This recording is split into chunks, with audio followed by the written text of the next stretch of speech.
It's a land of pride and passion, of toreadors and Catholic kings, of regal processions and flamenco dance.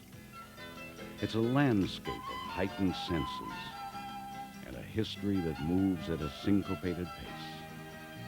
It's a country that has coined the word alma, or soul, for its national identity.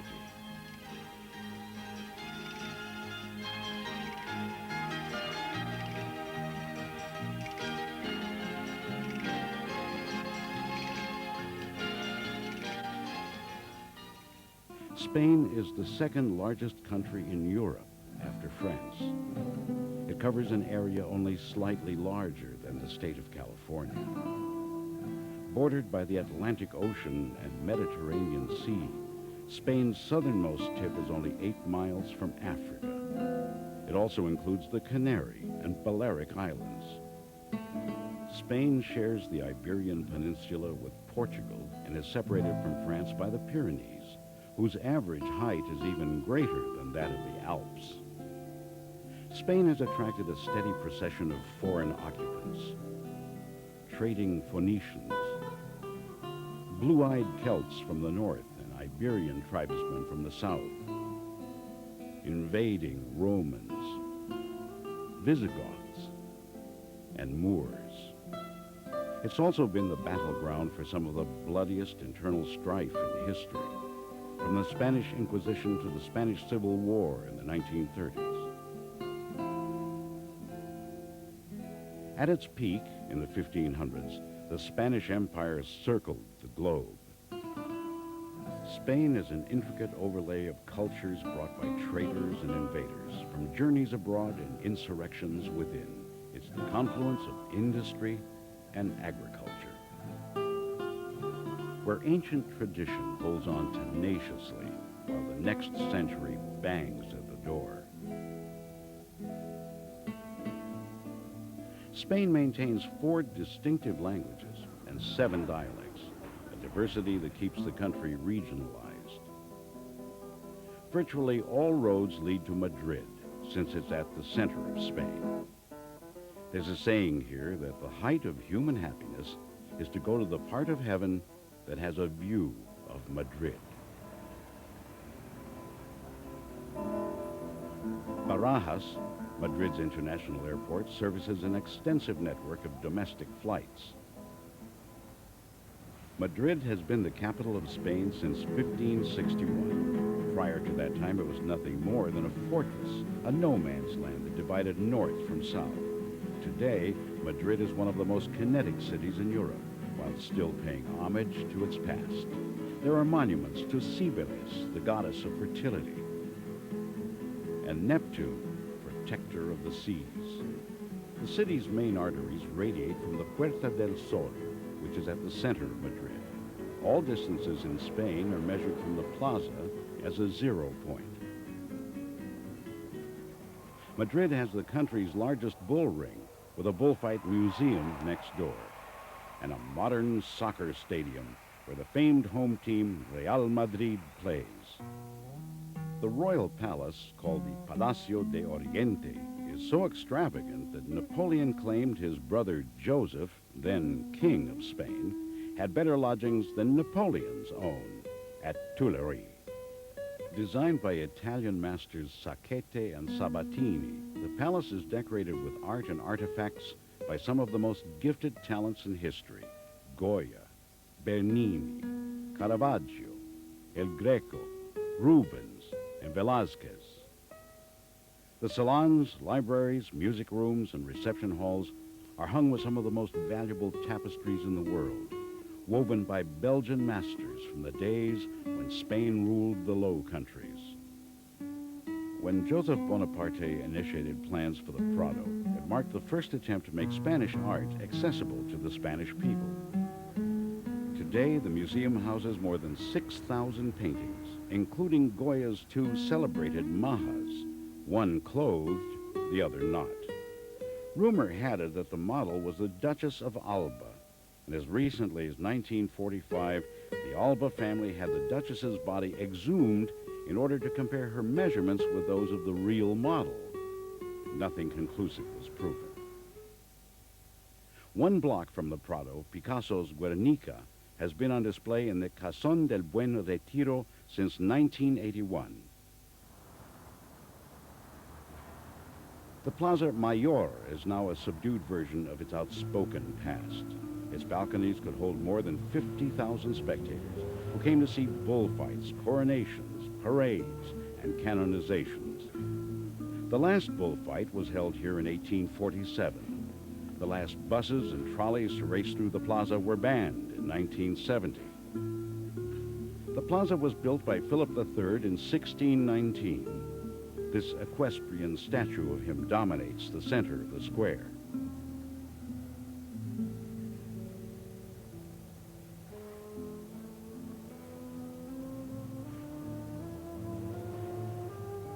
Besides festive events, the plaza was a forum for auto da fe, the burning of heretics, one of which was such a popular spectacle that enough nobles turned up to fill all 476 balconies. The Calle Cuchilleros, the Street of Knives, is just down the stairs at the end of the plaza.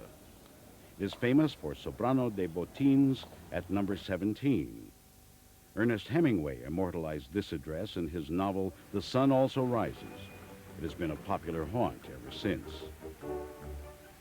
With only 5 million residents, there's one bar for every 600 people in Madrid. On the Calle Cuchilleros, there's an abundance of little bars spilling music and the smell of red wine into the air.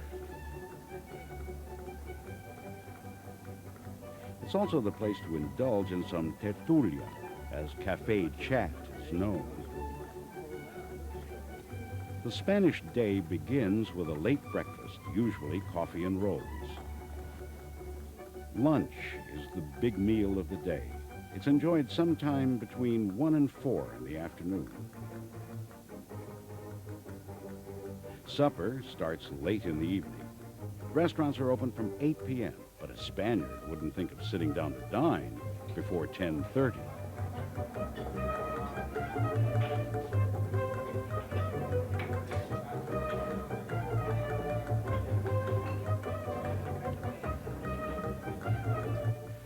On the Calle Cuchilleros, number 1 is Las Cuevas de Luis Candelas, a restaurant built in a cave to commemorate Luis Candelas, a local outlaw who became a folkloric Robin Hood. It is said that Candelas lived in the caves below the Plaza Mayor. Waiters are dressed in period costume that in the old days included flintlock pistols in the belts. The Parque del Retiro is one of Spain's most popular parks, but it wasn't always that way. From the 17th century until 1868, the Retiro was a hunting ground for the aristocracy. Today it holds much tamer diversions.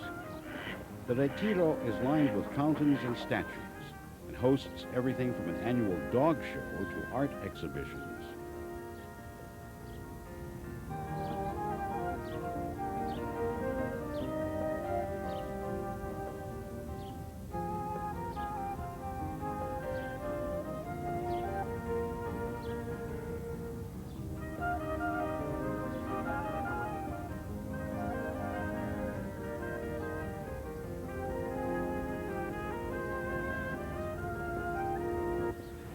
Madrid's Gran Via has become one of Europe's premier shopping strips, and nowhere is post-Franco prosperity more apparent.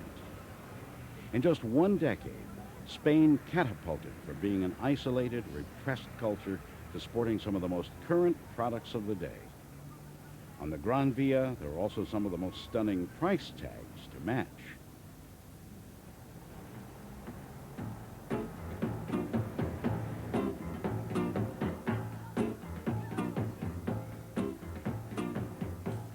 Madrid is famous for its monumental statues. Among them is Philip IV. This equestrian statue was designed by Velázquez, cast in Florence, and supposedly mathematically computed by Galileo. In Madrid, the ultimate local specialty is cochinillo, suckling pig, 21 days old, no more than 9 pounds. It is basted with butter, onions, salt, lots of paprika, bay leaves, garlic, lemon, parsley, thyme, and white vinegar.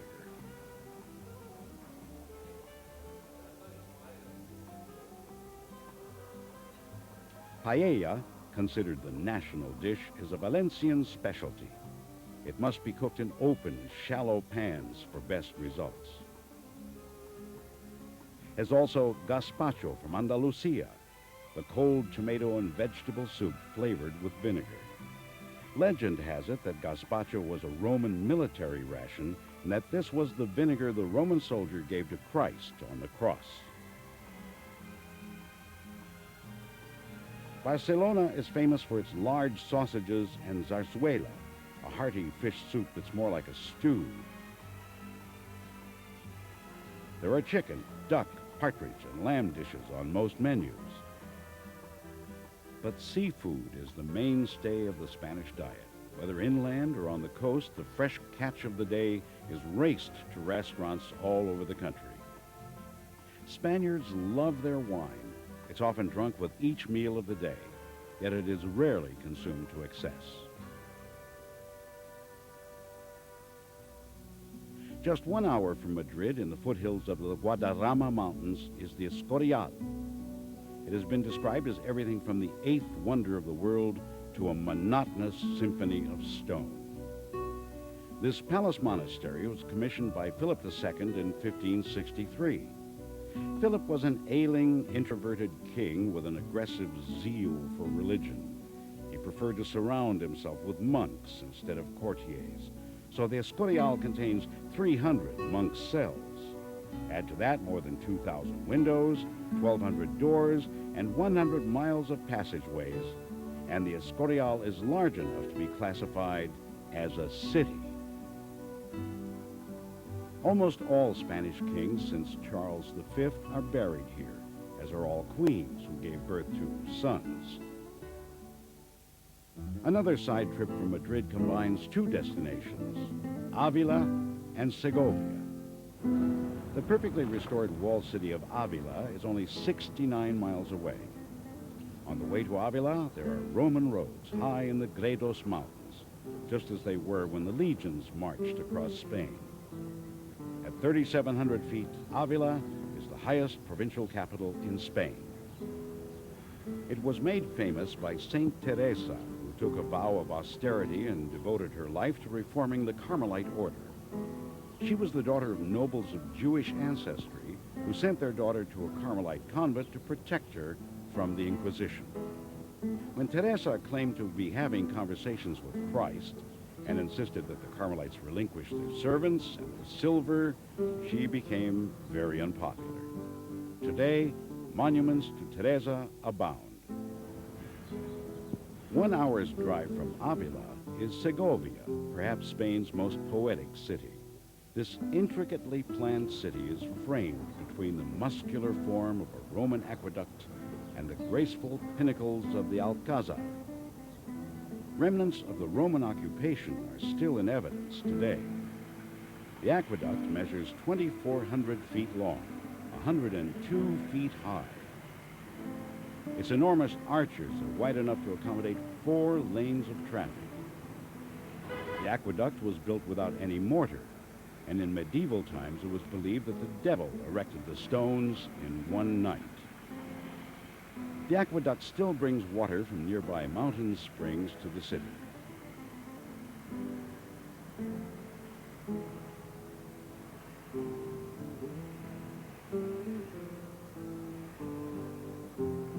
Nearby stands the 12th century Alcazar, where Isabella was crowned Queen of Castile. Her marriage to Ferdinand of Aragon united Catholic Spain against the Moorish invaders. The Alcazar is also where King Alfonso the Wise dared speculate that the earth moved around the sun. At that moment, a bolt of lightning is said to have slashed across the sky, and Alfonso swore to repent for his sin by wearing a penitential cord for the rest of his life. All Spanish cities are graced by narrow, winding streets. Pedestrians may have to step into a doorway to allow traffic to pass. Spain hosts a network of hotels called paradors. These government-owned inns, 86 in all, occupy restored castles, convents, palaces, and mansions. Spaniards have converted relaxation into an art form. American author Washington Irving wrote that here there are two classes of people to whom life seems one long holiday, the very rich and the very poor.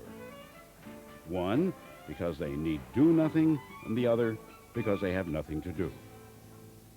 43 miles south of Madrid is Toledo.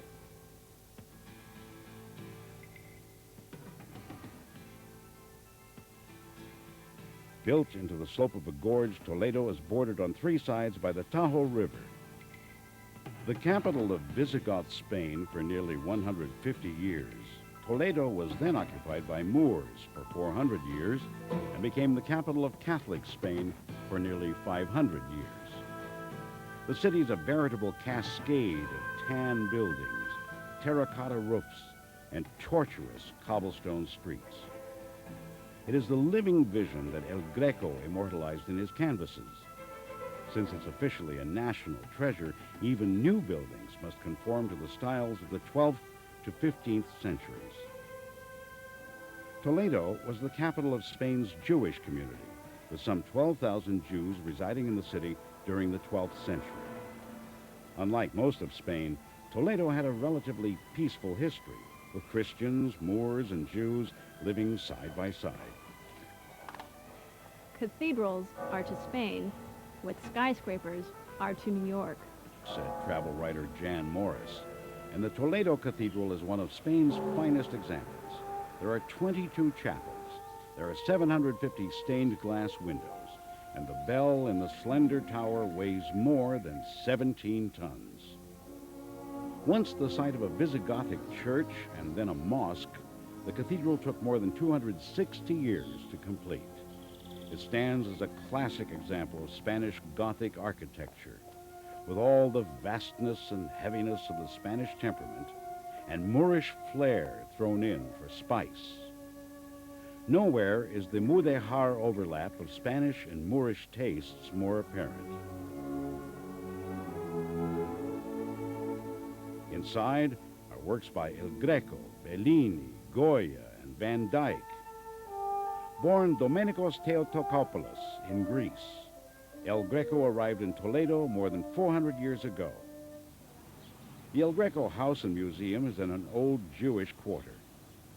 He never actually lived at that address. His home was close by, but the structure is no longer standing.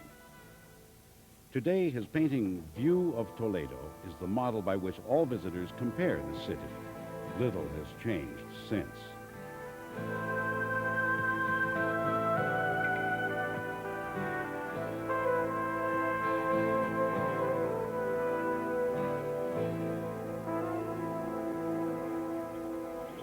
Toledo is famous for inlaid Damascene work, introduced by Moors from Damascus.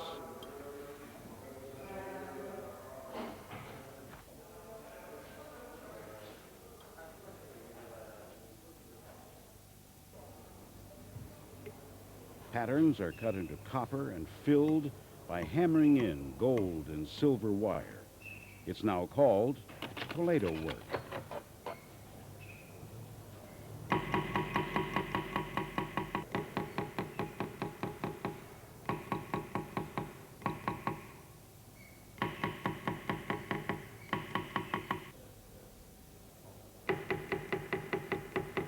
Of all its craftswork, Toledo is most proud of its swords.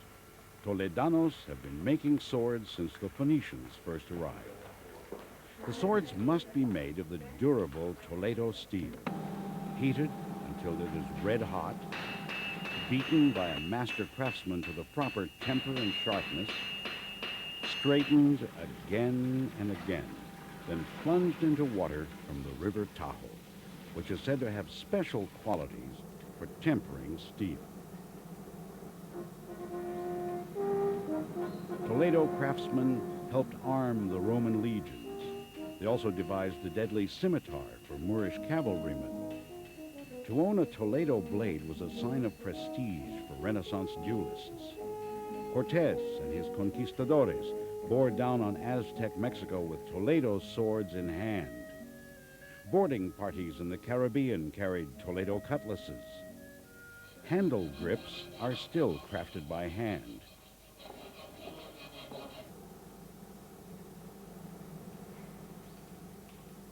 In finished form, the Toledo blade emerges like silver.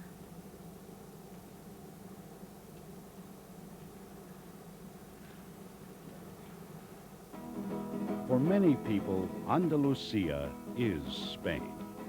It's the place where the Moors left their greatest mark.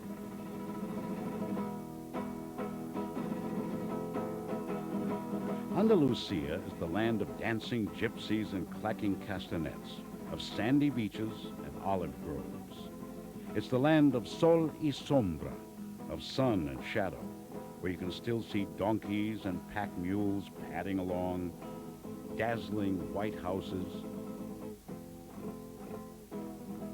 live men on horseback, and bullfights. Cordoba was the capital of Moorish Spain. In the 10th century, it was the wealthiest, largest, and most civilized city in all of Europe. Cordoba's only peer was Baghdad, and it was second in size only to Constantinople. The Cordoba Mosque, called the Mezquita, contains a forest of 850 pillars. Marble, onyx, granite, and jasper reflect a spectrum of colors, and the exquisite mosaics of the mihrab, or prayer niche, are testament to the glory of Moorish Spain. After the Catholic king's retaking of Spain, the mosque became the Church of the Virgin of the Assumption. Chapels were built against the interior walls, and the north facade was closed off. In 1526, Charles V sanctioned a church to be built in the center of the mosque, after which he remarked regretfully that the builders of the cathedral had destroyed something unique in order to construct something common. The Moors built a renowned university that fostered the study of philosophy, science, and agriculture. They introduced Europe to sugar, eggplant, oranges, and watermelon. They brought the oval guitar and kettle drums, Arabic numerals, algebra, and, of course, paper. Today, Cordoba is renowned for its silversmiths and leather craftsmen. Since the 1950s, it has undergone a modern-day renaissance, and Cordoba's population has doubled to 300,000.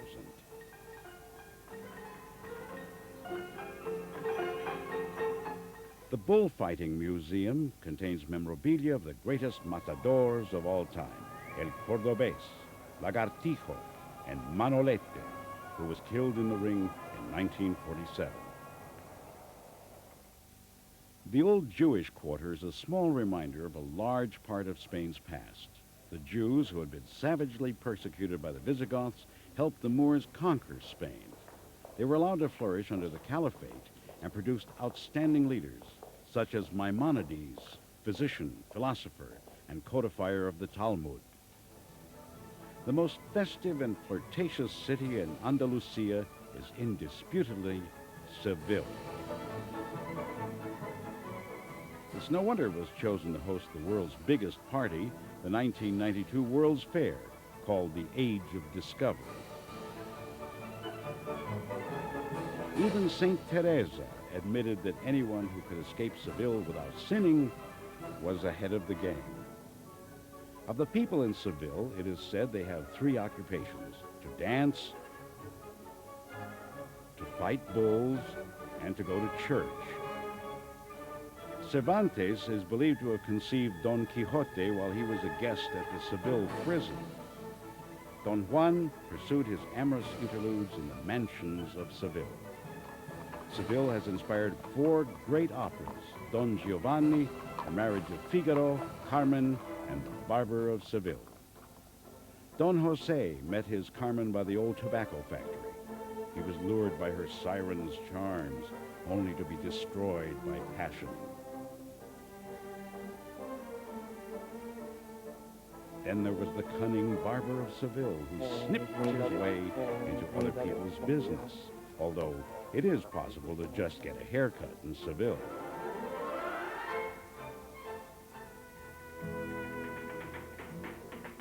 The city pulses with the stamp of flamenco heels and the wailing cries of the cante hondo, the deep song. Pain and suffering are the soul of the cante hondo. Si mi corazón tuviera vidrieras de cristal, te asomarías y lo verías llorar gotas de sangre. If my heart had window panes of glass, you would look in and see it cry drops of blood. Seville was the most coveted victory of the Reconquista. When Seville was back in Spanish hands, it was said that Christ triumphed over Mohammed. In honor of the occasion, the town planners decided, let us build a church that is so large that the world will think us mad. In fact, the Seville Cathedral surpassed in size only by St. Peter's in Rome and St. Paul's in London. One single aisle is as large as the entire nave and choir of Westminster Abbey. The tomb of Christopher Columbus is here, although some say he's buried in the Dominican Republic and others say his bones lie in Cuba. There are relics of the saints, St. Sebastian, St. Isidore, and St. Ferdinand, the king who liberated Seville from the Moors, who is buried in the royal chapel. There are paintings by Murillo, Zurbarán, and Goya. A great cross of amethyst and gold that once belonged to a cardinal. Carved figures of cherubim dripping with 2,000 grapes, each one a pearl. In the royal chapel, the Virgin Mary's crown is changed every month. It is said that Ferdinand carried the same statue into battle with him. In another chapel is Murillo's Vision of San Antonio. The kneeling Saint Antonio was once cut out of the painting, but has been restored. They say the painting was once stolen and sold to a powerful New York banker and was later returned. Alongside the cathedral are the Archives of the Indies, a block-square Renaissance building designed by Juan de Herrera, creator of the Escorial. Inside are thousands of leather volumes cataloging accounts and conquests from the Age of Discovery. There are also maps, copies of letters from Columbus to his son, and a letter by Cervantes asking for a job. Seville straddles the banks of the Guadalquivir River, once a great waterway, although today there often isn't enough water to navigate. It was down the Guadalquivir that Columbus sailed his ships from Cadiz to Seville. Precious cargo of Peruvian silver was transported in the other direction. And for all navigators, by sea or by land, Seville's beacon is the Giralda Tower.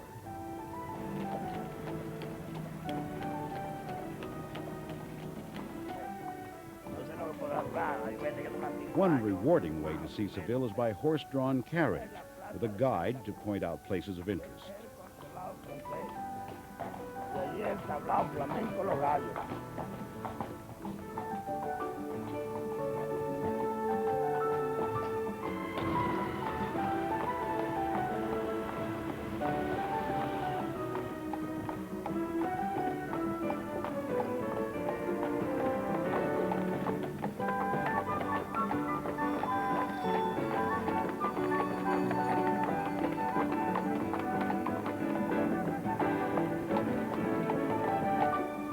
Many of the buildings around the Plaza de España are remnants of the Spanish-American Exposition of 1929.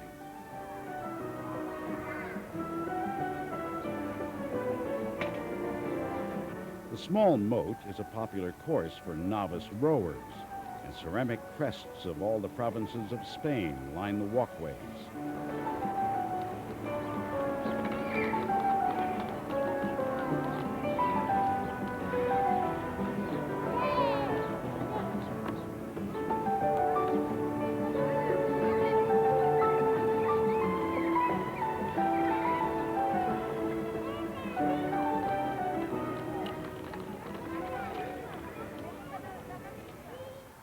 In the middle of the Guadalquivir, a special site on the island of La Cartuja was chosen for the 1992 World's Fair. More than 350,000 trees and shrubs were transplanted to give shady relief during the scorching summer months of the fair, and several new bridges were built across the river to the fairgrounds. The expo is just one example of the new industry, commerce, and jobs coming to Andalusia. Traditionally the poorest area of Spain, Andalusia is now the fastest growing region in the country.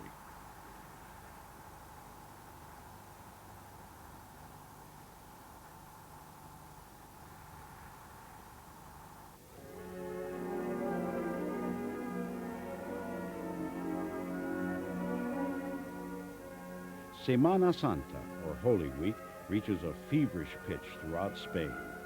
Each parish parades at least one float depicting scenes from the lives of Mary and Jesus. Satin, pearls, gold, nothing is too extravagant. The floats are followed by members of trade guilds wearing capuchones, the pointed hoods made infamous by the Spanish Inquisition. In Seville, every bell in town announces the Saturday night devotionals. The week after Semana Santa is the Feria de Abril, the spring fair, one of the most colorful pageants in the world. A paseo of traditional costumes parades through town. Food and wine flow in excess, and the gaiety continues well into the night.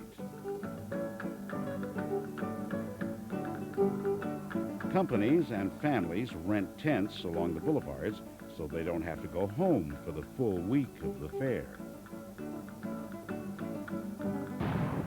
Every evening, a huge fireworks display kicks off the nocturnal revelry, which can continue well into the next day.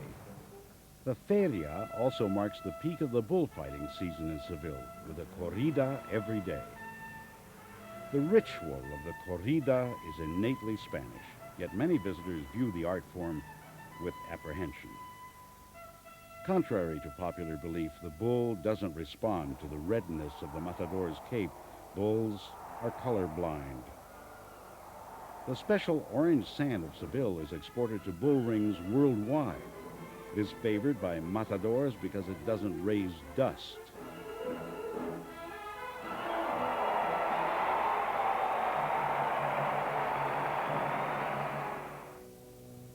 The poet Francisco de Icaza wrote, No hay en la vida nada como la pena de ser ciego en Granada. There is no pain in life so cruel as to be blind in Granada. It's just 160 miles east of Seville. This is a distinctly Moorish town. Traces of Granada's Roman and Visigothic past have all but disappeared. While Columbus was venturing into the New World, Ferdinand and Isabella were fighting to expel the last North Africans and Jews from Spain. The last Moorish king was ousted from Granada in 1492. He reputedly sighed when he looked at the Alhambra Palace for the last time. His mother said, Weep, my son, like a woman, for what you would not fight for like a man.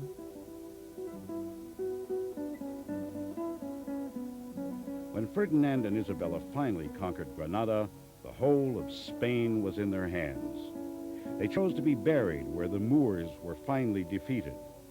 Isabella's collection of religious paintings and Ferdinand's sword are on display in the Royal Chapel, as are the flags carried by Spanish troops when Granada surrendered. The Alhambra is actually a series of palaces. It's probably the most impressive result in the world of combining clay, wood, and tile.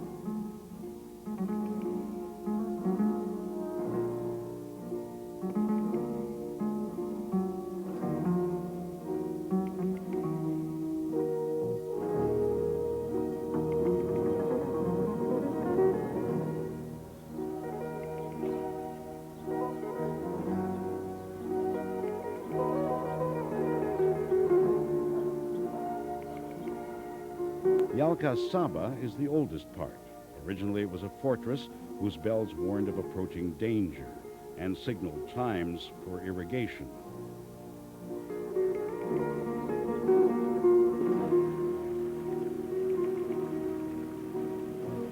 grounds of the Generalife have been called the Gardens of Seduction.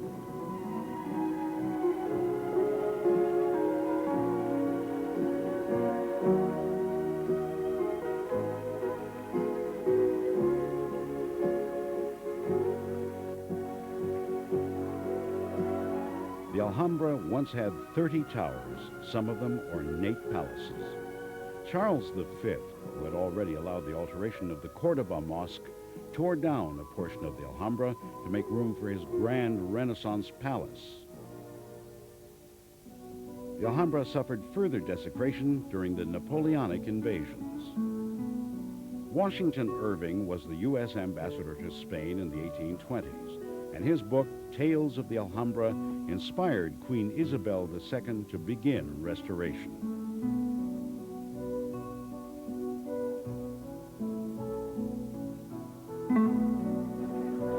The patios and towers are poetically named the Court of the Myrtles, the Court of Lions, the Hall of Ambassadors, the Hall of the Two Sisters, and the Room of Secrets, which might better be named the Room of No Secrets, since the acoustics make the slightest whisper audible.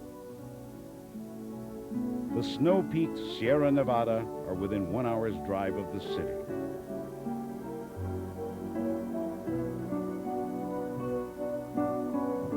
Skiers visit the slopes from November to May at 8,000 feet, and at higher elevations they're skiing year-round.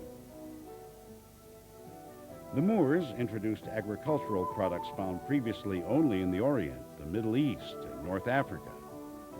Today, Spain is self-sufficient in that holy trilogy of wheat, wine, and olives. But some 60% of Spain has never been cultivated, and geographers say that half the soil of Andalusia has blown into the sea. The sea attracts other things besides soil. The Costa del Sol is one of the biggest draws for visitors to Spain and covers more than 180 miles of Mediterranean coast.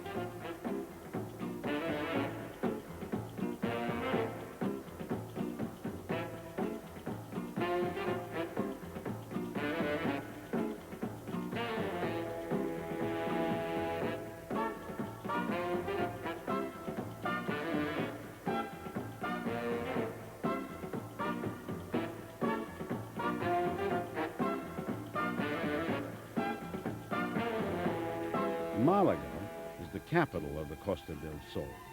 During the winter months, it has more sunny days than any other European city but one, and that's in southern Sicily.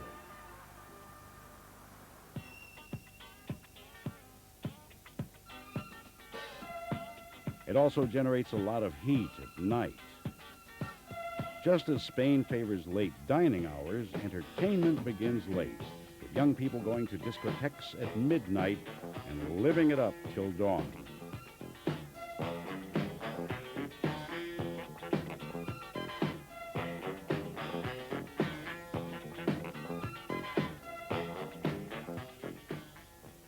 The Costa del Sol is a popular stopover for sailors. The flags of many nations fly from luxury yachts and sailboats in harbors all along the coast.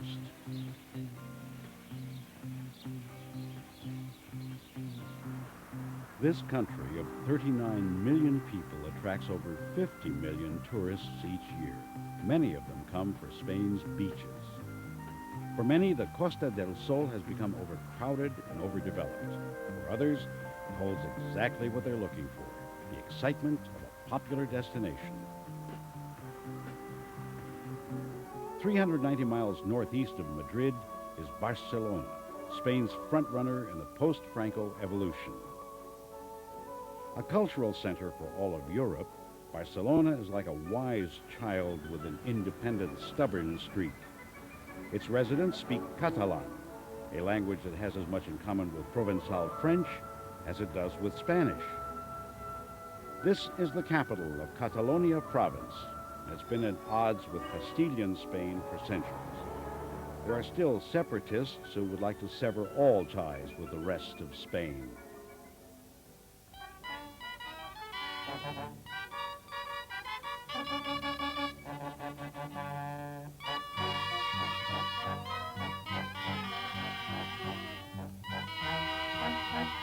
The Sardana, the signature dance of Catalonia, is a community event.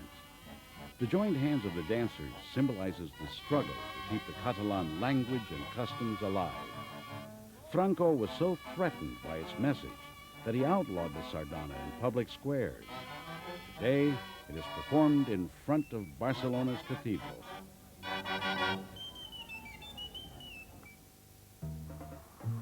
Barcelona is known as Spain's most progressive and liberal city. It has given rise to such great innovators as Miró, Dali, Gaudí, and Pablo Casals.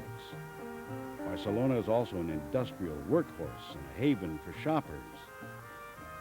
The shady, tree-lined Ramblas forms a continuous promenade almost a mile long.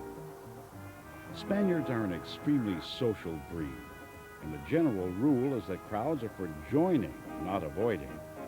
The Ramblas is a hive of activity, day and night. Along the Ramblas is the Gran Teatro del Liceo, Barcelona's opera house. At the end of the Ramblas are the docks. Barcelona has been a major shipping port for centuries, and when Columbus returned to this port from his landmark voyage, the Castilian Queen Isabel forbade Catalonian merchants from ever trading in the New World. Ironically, a statue of Columbus guards the harbor.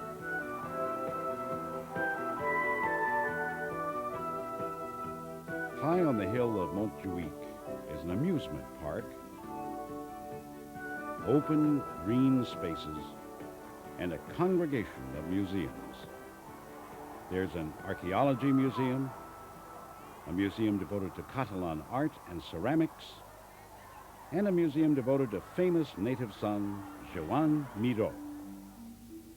Miró's career spanned more than 70 years, and this collection traces his artistic development.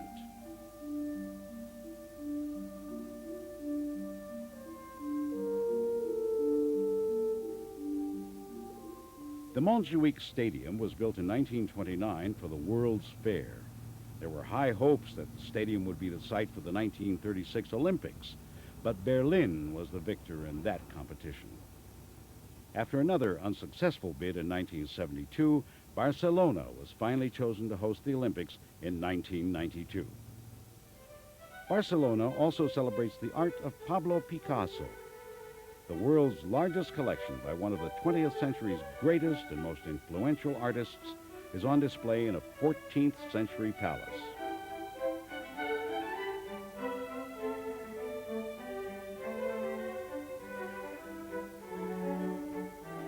Picasso was admitted to the Barcelona School of Fine Art at age 14 and had his own studio by age 18. He is hailed as a master of the classic, neoclassic, impressionistic, cubist, and surrealistic schools.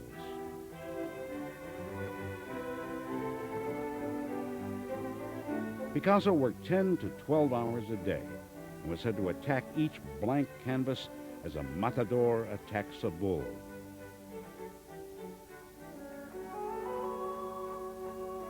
Spanish architect Antonio Gaudí was one of the founding fathers of modernism and left the major body of his work in Barcelona. The dripping biomorphic shapes of Gaudí's buildings are as avant-garde today as they were at the time their construction began. Gaudí had an almost maniacal avoidance of all flat surfaces, said one critic. It's apparent in the Casa Milà apartment house,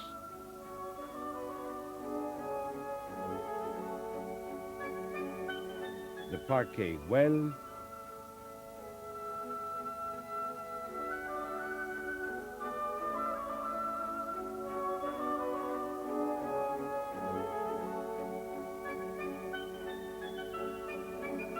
and the Church of the Sacred Family. Begun in 1882, Gaudí expected La Sagrada Familia to take 200 years to complete. When he was struck by a cable car in 1926, his body was buried in the crypt of the unfinished cathedral. Construction continues to this day. A popular side trip from Barcelona is the mountain of Montserrat, inspiration for Wagner's opera Parsifal. Creased into the mountainside is a monastery where thousands of pilgrims come each year to venerate the image of the Black Virgin, protector of the province. The monastery was founded in 880 and sacked by Napoleon in 1811.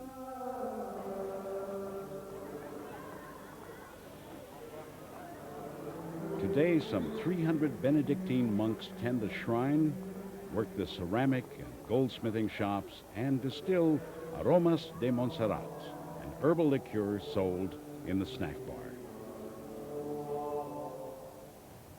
Northeast of Barcelona is the Costa Brava, a 130-mile strip of rocky beaches and fishing villages.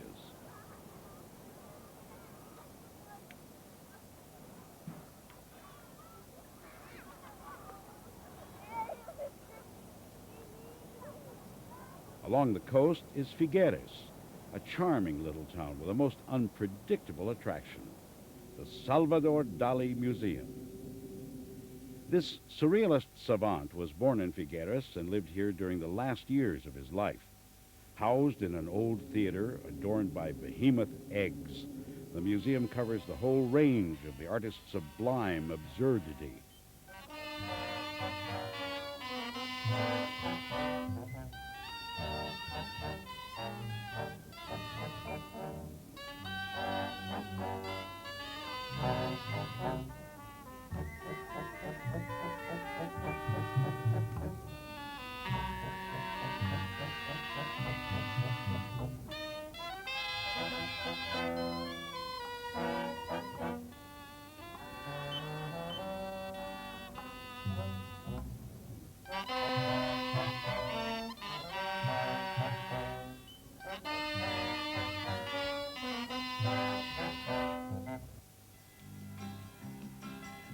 Spain is a country of contrasts. It has evolved from the crossing of cultures and from the diversity of its landscapes. It's a country steeped in pageantry, culture, history, and governed by an uncompromising zest for life. Of the people of Spain, it is said that the Catalan saves, the Andalusian sings, the Basque acts, the Castilian dreams, the Extremaduran fights, and the Galician yearns for what is not to be. But they all have one thing in common: their overwhelming sense of pride and their gratitude for everything under the sun.